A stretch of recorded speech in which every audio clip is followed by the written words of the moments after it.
Hello okay students, sir, welcome to start. Nimbus learning powered by engineers academy. जैसा कि आपको पता है कि हम डिफरेंट डिफरेंट टॉपर्स से सिलेक्शन के बाद में बात करते रहते हैं, उनसे उनकी टिप्स और ट्रिक्स जानते रहते हैं। आज के इस वीडियो में, आज के इस चर्चा में, आज की इस टॉपर टॉक में ऐसे ही हमारे एक स्टूडेंट हैं जिनका नाम है योगेश प्रजापति। योगेश प्रजापति ने 2020 में इलेक्ट्रिकल ब्रांच से इंजीनियरिंग करी है और ये गुजरात के हिम्मतनगर के रहने वाले हैं। और फिलहाल इन्होंने केवीएस के एग्जाम में ओबीसी कैटेगरी में फोर्थ रैंक और ओवरऑल 87th रैंक हासिल करी है। ये हमारे स्टूडेंट भी रहे हैं। और इनके, यदि मैं फैमिली बैकग्राउंड की बात करूं तो फादर इनके प्राइवेट जॉब में है। और 2020 ऐसा टाइम जब कोविड हुआ था, उस टाइम पर इन्होंने प्रिपरेशन करना स्टार्ट किया था। फाइनली अब इन्होंने केवीएस का एग्जाम निकाला है। इलेक्ट्रिकल इंजीनियरिंग योगेश का बैकग्राउंड है। आज हम योगेश से जानेंगे कि किन किन समस्याओं को उन्होंने फेस किया और किस तरीके से, क्या क्या चैलेंजेस आए एग्जाम में, कौन कौन से एग्जाम उन्होंने निकाले हैं, कौन कौन से एग्जाम में वो फेल हुए हैं, और फाइनली जो सिलेक्शन हुआ है उसके बाद में वो कैसा फील कर रहे हैं। तो hello Yogesh sir, Yogesh ji available हो आप? जी सर।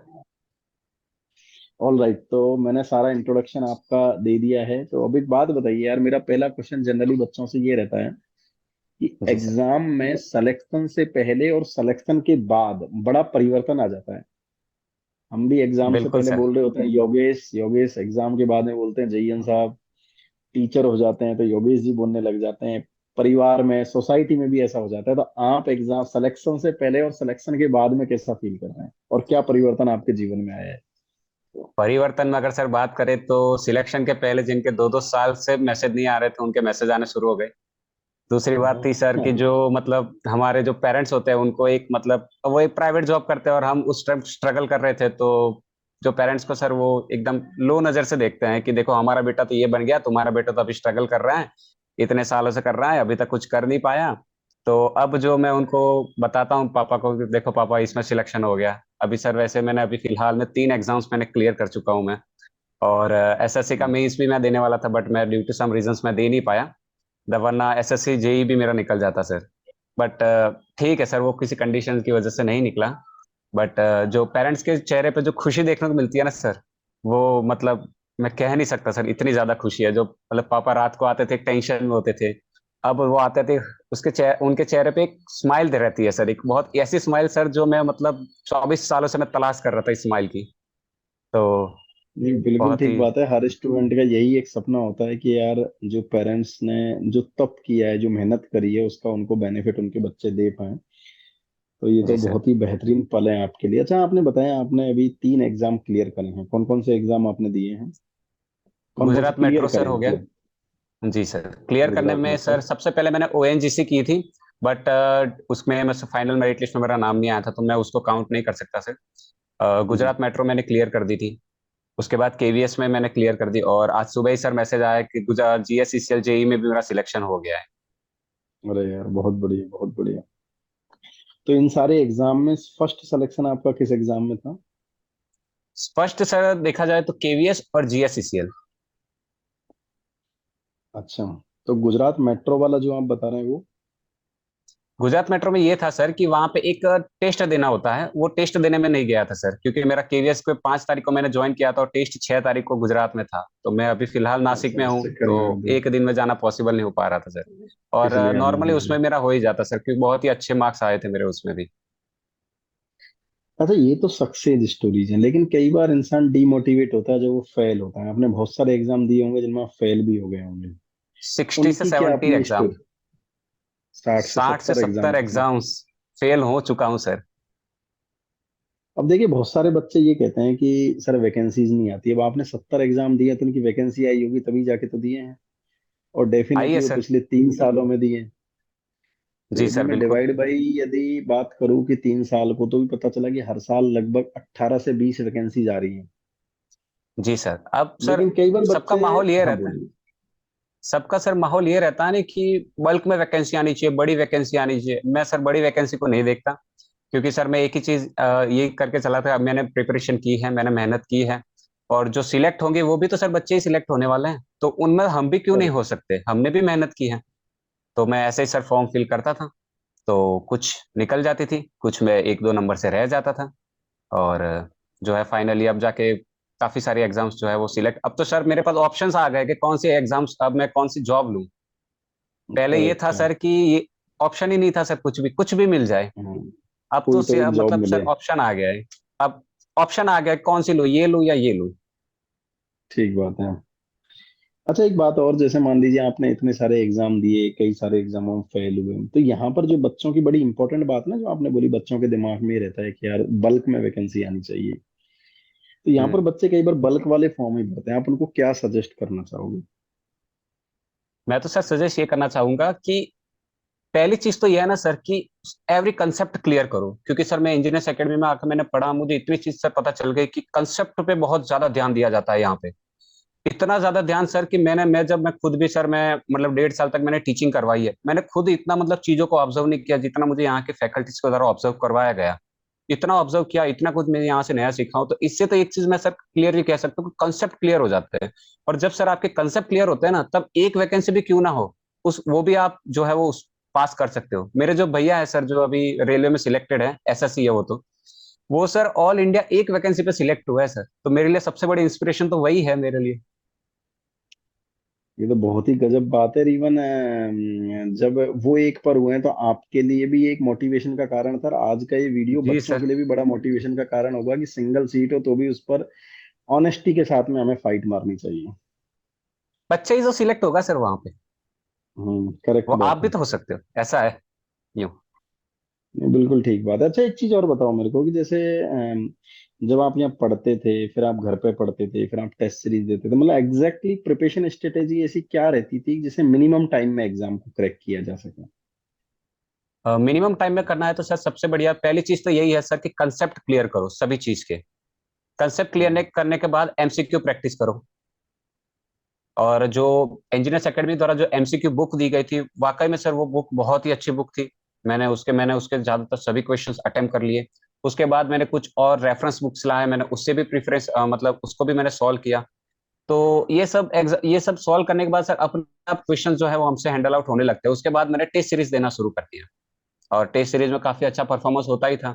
तो ऐसे ही धीरे धीरे करते सर हो गया अच्छा सिलेक्शन। एक चीज और, जैसे आप ये कह रहे हो कि जो एमसीक्यू आप बता रहे हो ना अभी, जो एमसीक्यू आप हम्म। करते थे, वो शायद आप जब पढ़ते थे जो 6500 क्वेश्चन वाली एमसीक्यू आती थी, 6500 इलेक्ट्रिकल वाली, जी सर। उसके बाद में तो हमने उस एमसीक्यू को रिवाइज करके उसके 2 वॉल्यूम कर दिए, तो लगभग उसमें अभी 11-12 हजार क्वेश्चन है, और भी उसको अपडेट कर दिया है हमने। जी सर, मैंने एक्चुअली सर इंजीनियर्स एकेडमी में आज से काफी टाइम पहले सिलेक्शन, मैंने वहां पे ज्वाइनिंग ली थी, मतलब वहां पे मैंने ज्वाइन किया था इंजीनियर्स एकेडमी को। उस वक्त जो पुरानी बुक थी वो मेरे पास थी, उसके बाद नई बुक्स आई, उसके अंदर और सर बहुत अच्छे अच्छे क्वेश्चंस और नए डाले गए थे। बिल्कुल, अब वो नई बुक हम बच्चों को डिस्ट्रीब्यूट कर रहे हैं आजकल।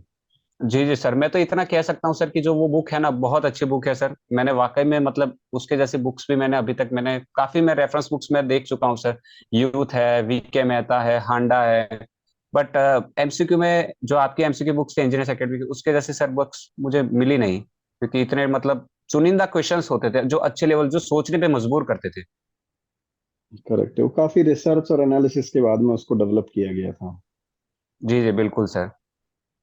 नहीं, बहुत ही बढ़िया एक्सपीरियंस है आपका, और आपने एग्जाम निकाला, मतलब बहुत ही खुशी की बात है। इस हमसे ज्यादा खुशी केवल आपके पेरेंट्स को हो सकती है, इसके अलावा इस दुनिया में खुश होने वाले बहुत कम ही लोग होते हैं।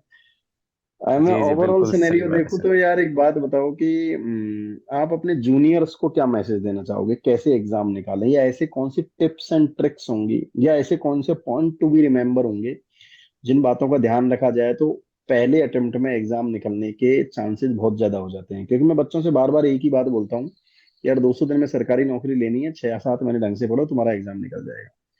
तो यदि वो हाँ एक दो सही बात है टिप्स सर। और ट्रिक्स जो आप बताओ तो, जिससे कि बच्चों का एग्जाम निकले। एक तो सर पहली बात कि आपको कोई एक पर्टिकुलर एग्जाम निकालने तो पहले उसका प्रीवियस ईयर का डाटा लाओ, यानी कि उसके प्रीवियस ईयर के क्वेश्चंस लाओ, वो किस तरह के क्वेश्चंस पूछते हैं, कौन से टॉपिक से ज्यादा क्वेश्चंस पूछते हैं। तो उन टॉपिक्स को पहले सबसे अच्छा आप तैयार करो। उसके बाद आप क्वेश्चन प्रैक्टिस करो, जितनी उतनी ज्यादा क्वेश्चन प्रैक्टिस करो। ये सभी सर तभी पॉसिबल है जब पहले आपके कंसेप्ट क्लियर होंगे। जैसे ही कंसेप्ट क्लियर हो जाते हैं, आप क्वेश्चन प्रैक्टिस शुरू कर दीजिए। उस जो एग्जाम को आप टारगेट करें, उस एग्जाम्स के हिसाब से शुरू कर दीजिए।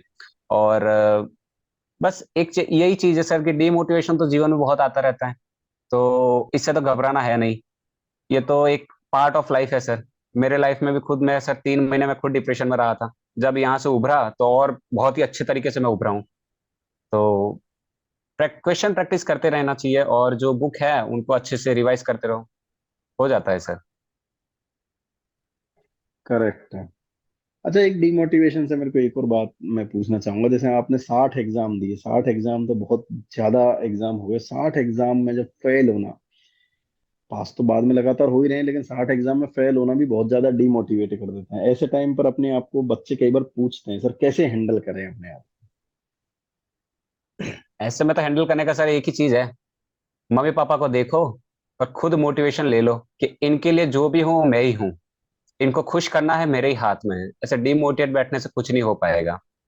और एक और चीज जो मुझे मतलब डिमोटिवेशन से बाहर निकालने में हेल्प हुई, वो है सर ध्यान लगाना। बहुत अच्छी चीज है सर, ध्यान लगाओगे आपके खुद के क्वेश्चंस के आंसर आपको खुद मिल जाते हैं। बिल्कुल ठीक बात है। Yoga and meditation. Yes sir. और एक और बात सर, हमेशा ऐसे इंसानों से दूर रहना चाहिए जो हमेशा आपको अनसक्सेसफुल स्टोरियां सुनाते हो, जो हमको हम्म। आपको डिमोटिवेट करने की तरफ जो ले जाता है, उनसे हमेशा दूर रहना चाहिए। ये चीज जब मैंने सर हम्म। इस चीज को मैंने रियलाइज किया, तो कुछ दोस्तों को मुझे छोड़ना पड़ा सर, क्योंकि लाइफ में सर आगे बढ़ना हो तो कुछ चीजों को छोड़ना पड़ता है हमें। तो वो एक चीज मुझे करनी पड़ी, लेकिन आफ्टर द सक्सेस वो सब वापस आ गए। अब वो खुशी हाँ खुशी ठीक आए। बात है। और वो तो ये कह के आ रहे हैं, मेरे को तो पता था यार तुम जिंदगी में कुछ अच्छा करोगे, इसीलिए अब चलो ठीक है वापस से मिलते हैं। सबका टोन हाँ बदल जाता है हाँ सिलेक्शन के बस। बाद। जी जी। अरे सर सच बताऊं, रिलेटिव्स जो हमारे थे वो खुद भी हमें यही कहते थे। हमें तो इस लड़के पे पूरा भरोसा था कि ये तो कर लेगा। हाँ। हाँ। और वो भी यूं डिफरेंट डिफरेंट टोन में, पहले की टोन बिल्कुल अलग और नई टोन बिल्कुल अलग। पहले की टोन ये होती थी, बेटा और कितना पढ़ेगा। और अब कहते हैं हम्म। बेटा और कितना पढ़ेगा, और क्या क्या निकालना हाँ। है, उस तरह से बोलते हैं। हाँ। यूं बच्चों के लिए यही ज्यादा मोटिवेशन है। यदि वो पेरेंट्स की आंखों में सपने, खुशियां देखना चाहते हैं, अपने जो बैक पिचिंग वाले लोग होते हैं, वो रिलेटिव्स, फ्रेंड्स, उन सबको पॉजिटिव एटीट्यूड में बदलना चाहते हैं, तो उनको एग्जाम तो निकालना बिल्कुल पड़ेगा। और सर। उसके लिए पेरेंट्स की आंख में देख के थोड़ा सोचो कि यार वो कितनी मेहनत कर रहे हैं। एग्जाम तो बहुत ही आसान चीज है उनके कंपैरिजन में। बिल्कुल मैं सर। अभी कल परसों ही डॉक्टरेट की मेरे को उपाधि मिली थी, तो मैंने उसमें भी एक जी वीडियो जी सर, डाला मैंने था। देखा था फोटो।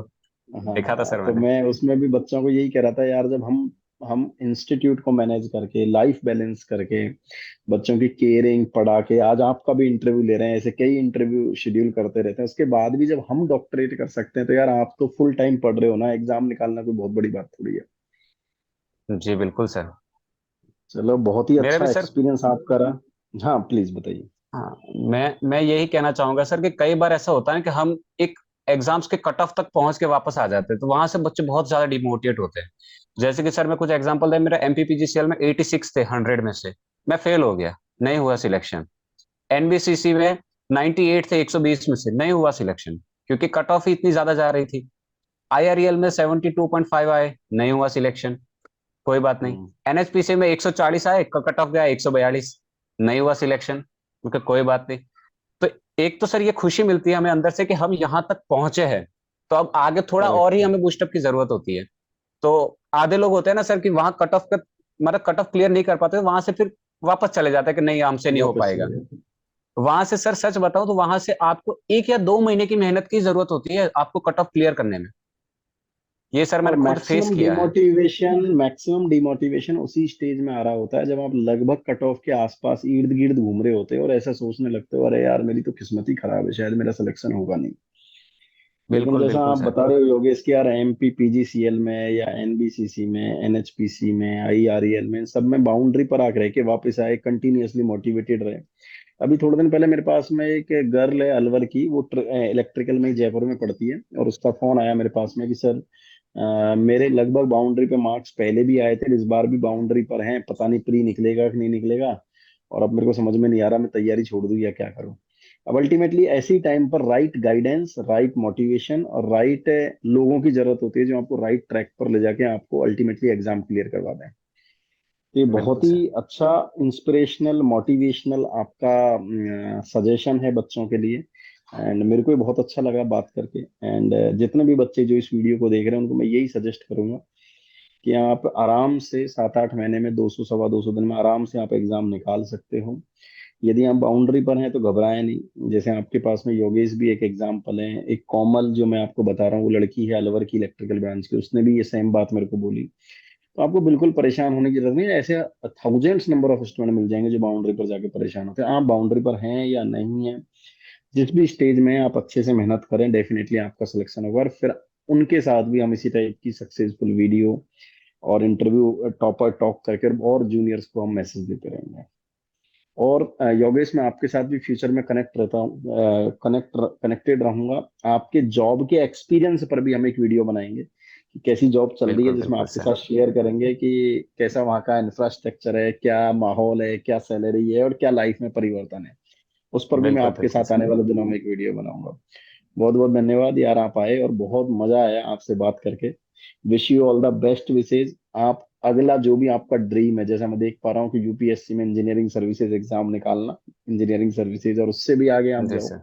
हमारी पूरी इंजीनियर्स एकेडमी और निम्बस लर्निंग की टीम की यही तमन्ना है, यही ख्वाहिश है कि हमारे बच्चे मैक्सिमम मैक्सिमम ऊंचाइयों पर जाएं।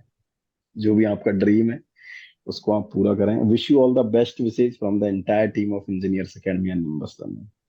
जितने भी बच्चे जो इस वीडियो को देख रहे हैं वो अपने कमेंट इस वीडियो के कमेंट बॉक्स में डाल सकते हैं, ताकि आने वाले वीडियोज में हम और भी टॉपर्स से उन पॉइंट पर भी चर्चा कर सकें जो आपके दिमाग में हैं, ताकि आपके और भी डाउट सॉल्व हो सके। Once again special thanks to Yogesh and all the best Yogesh from the entire team of engineers academy and Nimbus learning. Thank you. Thank you sir. If you really like the video, please hit the like button, share the video, subscribe to our YouTube channel and press the bell icon for the latest updates. Thank you.